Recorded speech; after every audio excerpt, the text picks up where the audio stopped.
Don't leave me hanging. It's go time.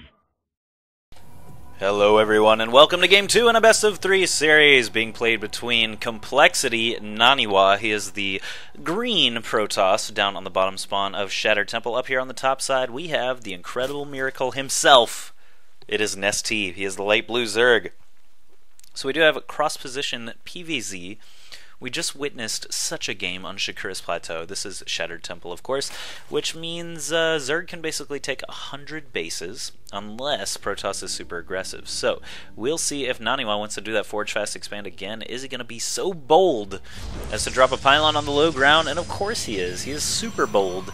He may as well be named Complexity Boldiwa, or Baldiwa, or Goldilocks, or something like that. But IM.NesTea, on the other hand, probably going to be going hatch first. Well, no, he could go spawning pool first. We'll have to see.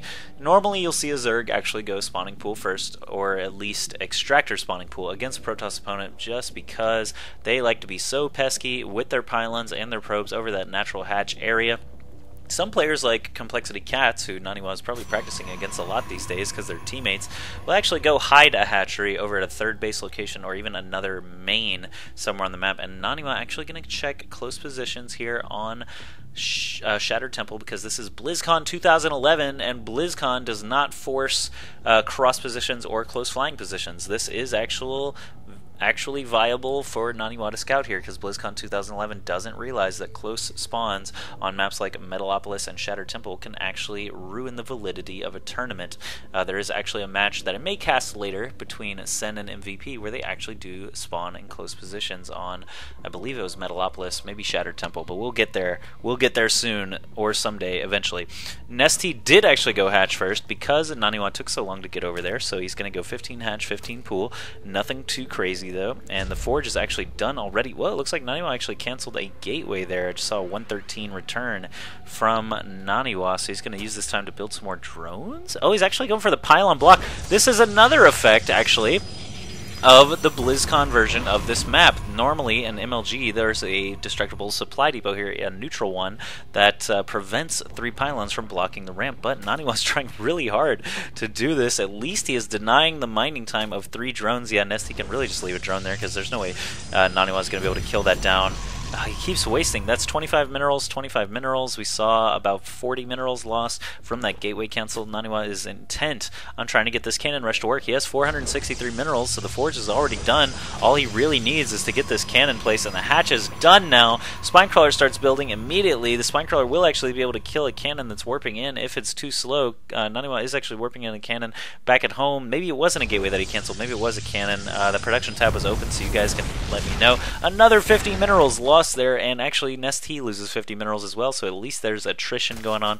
Lost all those minerals from the Spinecrawler. This game has already not gone Naniwa's way so far. He's had to cancel like 6 structures. Let's look at just resources lost. No, let's look at units lost. 137 resources lost from Naniwa. He hasn't lost a single unit. That's all from cancels, and that's all from cancels of IM.NesTea. So 87 more minerals lost by Naniwa. Very interesting game so far, but the gateway and the nexus both being built here. This is actually going to create a giant hook, so if IM.NesTea does want to try to attack into the main, he's going to have to run all the way around the nexus, through here, and up this ramp. Then Pylon actually is even blocking, so Naniwa is actually leaving very little entrance here for IM.NesTea to try and do a Zergling run by into the main. There are Queens and Zerglings already taking out destructible rocks. This is very interesting. IM.NesTea wants to take a third base pretty quickly, it seems here. 5 drones in production for him, no additional tech, not even an extractor to eventually start working on that Zergling speed upgrade metabolic boost. Very interesting stuff out of Mr. Incredible Miracle IM.NesTea. But Naniwa back at home, Chrono boosting out some more probes. He does have some assimilators up of his own, so he's harvesting lots and lots of gas. The Cybernex core is only halfway done now, so we can't really get a good idea of what this gas is going to go towards just yet. I'm sure that Warp Gate tech will be researched very quickly, but then it's anyone's guess if he's going to be spamming gateways or if he might even go for that Stargate tech.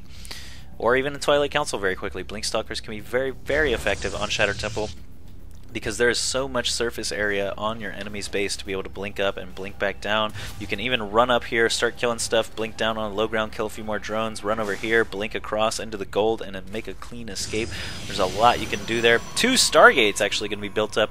2 Stargates with only 1 gateway, so he may not even spend the money. No, he is actually going to spend the money on Warp Gate tech. I was going to say maybe he would delay that to try and save some gas up for some quick Void Rays or Phoenixes. Did that Overlord of NesTea actually spy the 2 Stargates? He saw 1 Stargate, didn't see the second one, so he doesn't know how severe this case is actually going to be. There's a Roach Warren going up and an Evo Chamber for NesTea. This is sort of a trademark of his. All the games I've cast of his from BlizzCon so far, he's gotten this Evo Chamber pretty quickly. It allows him to get Spore Crawlers, of course, if any air threats are imminent, such as this Void Ray, and also allows him to start rolling upgrades very, very quickly. And since he is such a macro genius, he's able to get lots and lots of money for upgrades. Did you see that? Income tab, 55 Harvesters against 41, and that's with 2 Nexuses of Chrono Boost. NesTea is actually taking his 3rd base like we surmised earlier on, also using Creep Tumors very effectively already to start spreading that creep. He's got another Queen on hand here to drop lots of tumors, spread that creep 3 times as fast with 3 tumors, and it's going to just spread like crazy. A couple of Zerglings running across the map now for NesTea. He's going to keep an eye with an Overlord on this 3rd base location in a pretty sneaky spot. If a Stalker does happen to come over here, the Overlord can just fly off the cliff. Looks like the Overlord here is just going to try to gargle its way to safety. And the Zerglings of NesTea are going to stop a little bit short, hang on to that Xel'Naga tower, stop outside of Naniwa's base so we can see if there is a move out ever.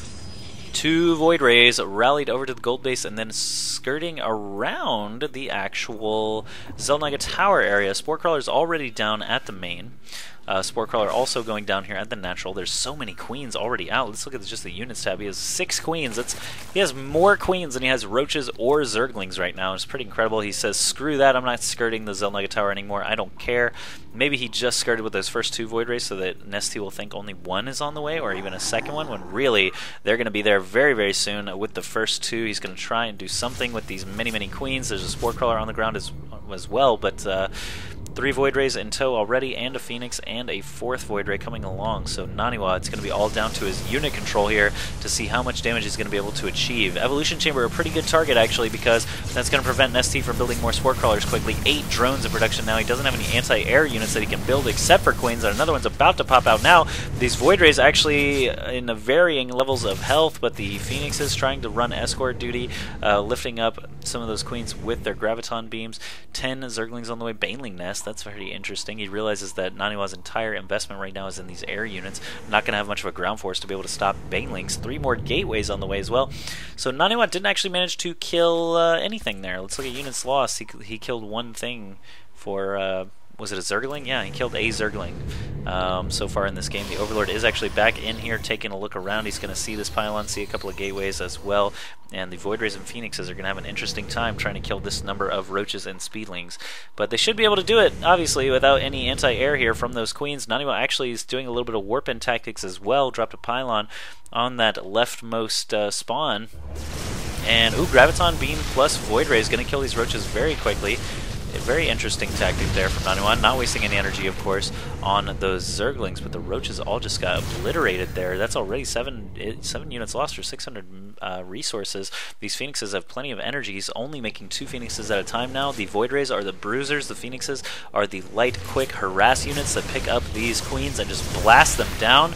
I do see some Overlords kind of prone actually here, but there are a couple of Spore Crawlers in the area. This one's going to get focused down, but man, they do so much damage to these Void Rays. Naniwa's going to have to get them to the back here, and this big wall of Queens going to be able to transfuse and do a ton of damage to air. Let's go ahead and, oh my goodness, the Void Ray's trying to get focused down, but now the Phoenixes taking a little bit of damage from the Spore Crawlers and the Queens. The Void Rays really are the heavy hitters here. They're going to pop a couple of these Queens. I do see a couple of transfusions. NesTea trying to navigate his Spore Crawler over here. The Void Rays are really, really what Naniwa needs to protect here. He's going to almost lose one of them, but those 2 Queens get picked up.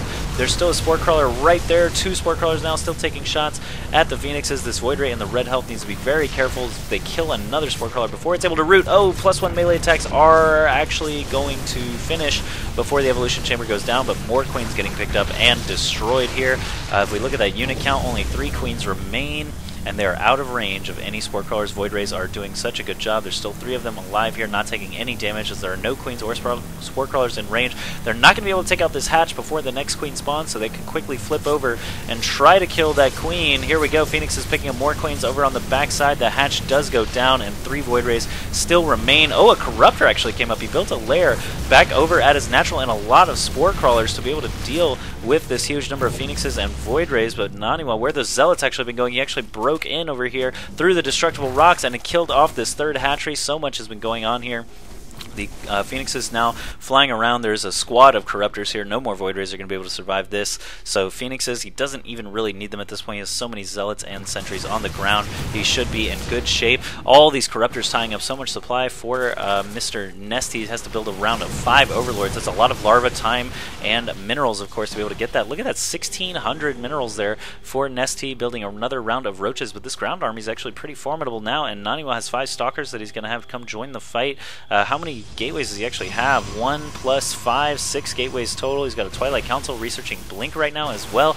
These Corruptors are drawing a lot of fire, but this is a huge, huge gateway force that NesTea really doesn't have a whole lot to be able to defend with. 14 Roaches, 21 Lings, and 73 supply tied up in drones, so Naniwa could actually turn around. He does have some Sentries to force field this ramp. Look at all these drones, going to take so much fire from these Stalkers, Sentries, and Zealots. Corruptors getting popped left and right because they cannot attack back. They're not spamming Corruption either, even though they could, but Roaches now starting to pop out. We'll see if we see any of that green goo from the Corruptors. They're going to get some free shots on the Phoenixes. Stalkers backing up a little bit. Zealots on the front line still, though, able to chop down those Zerglings, and these Stalkers going to have to concentrate their fire a little bit on these Roaches. Don't want to waste too many laser beams on those Corruptors that are not helping in this fight. I did see a couple of little Corruptions being spammed there, and NesTea GG's to NesTea's Air Harass combination with lots and lots of gateway units warping in the back door. So excellent, excellent play there from Naniwa. You could see in that picture-in-picture taking out that 3rd base very handily, while all the Void Rays and Phoenixes were just taking care of business on those Queens and Spore Crawlers. Great stuff there from Naniwa. They're going to tie the series up 1-1. That means there is a Game 3 on the way for all the marbles, and it is a double elimination tournament, so whoever loses is not out of the thing, but they will be able to advance otherwise. So let's go to Game 3 now, see if Naniwa or NesTea will take the series.